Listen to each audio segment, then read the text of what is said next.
Nasa Jakarta, Indonesia na si Pangulong Ferdinand Marcos Jr. at ang kanyang delegasyon para sa 43rd Association of Southeast Asian Nations Summit.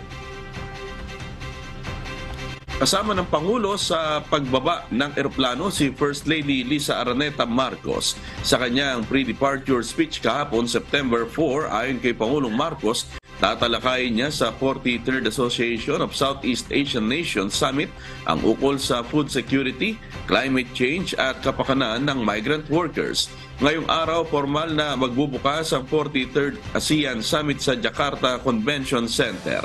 Sa unang schedule ni Pangulong Marcos Jr., may one-on-one meeting siya sa Indonesia Strategic Partners. Alas 10 ng umaga naman ang opening ceremony ng 43rd ASEAN Summit. Kasunod nito ang pagbubukas ng ASEAN Indo-Pacific Forum, ASEAN Summit Retreat Session at ang Roundtable Dialogue kasama ang ASEAN Business Advisory Council at mga inimbitahang Chief Executive Officer.